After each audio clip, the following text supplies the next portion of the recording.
Well, it wasn't trying to rewrite it, it's accepted almost all of it.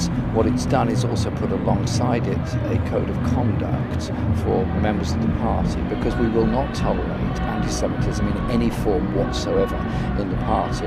And what we also agreed to do at the National Executive, and this was agreed by all members of the NEC who were there at the meeting, is that we would have a consultation process now with a number of organisations. Indeed, I've written to a very large number of organisations on Thursday of this week, asking if we can have a discussion with them and talk to them, then bring it back so we get it right. Because I want us to deal with anti-Semitism in our society, as well as in all of our parties, including my own. And what's been done is an honest attempt to make sure that we do make it clear we will not tolerate anti-Semitism in any form, and we will allow legitimate debate on issues facing Israel and Palestine, but it cannot ever be conducted in any kind of anti-Semitic form.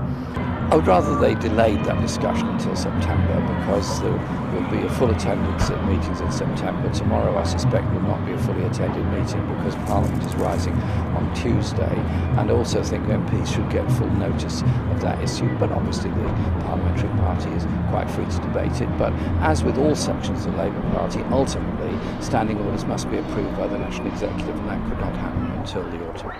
A complaint has been made about her behaviour towards me in the Commons the other day. How did that feel, sir? I felt not pleased about it, I felt upset about it, but I'm, as always, very calm, and I always treat people with a great deal of respect. I don't shout at people, I just listen to what they have to say, and a complaint has been registered, but and that will have to be dealt with by the party, but that is independent of me. Have you spoken to her? Not since then, no. Well, it seems to me that they're putting their priority into stepping up preparations for a no deal. It's 2 years and a bit since the referendum. Surely they should be in a better position now to know what kind of arrangements we're going to have in the future. And I just get the feeling that the tail is wagging the dog in the Tory party. Those that want no deal seem to be ruling the roost, and they're pushing for that.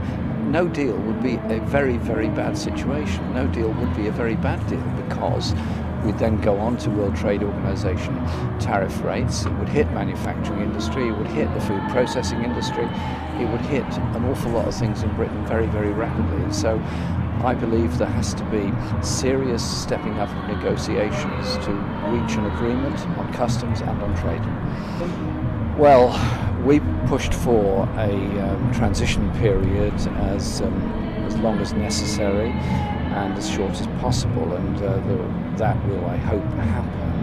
The new ministers need to get a grip on it very quickly, but it's not very encouraging. And David Davis, in 2 years in the job, spent only 4 hours in Brussels, and Dominic Raab is on record as not agreeing with the very principle of the European Convention on Human Rights. I hope he's mended his ways on that, and we at least move forward on agreeing on those fundamental rights, as well as protecting the conditions that we have in this country. But the alternative that the Tory right are pushing is, of course, some kind of free trade deal with Donald Trump, which would involve damaging our food standards, damaging our working conditions, and would not replace the trade we have with Europe.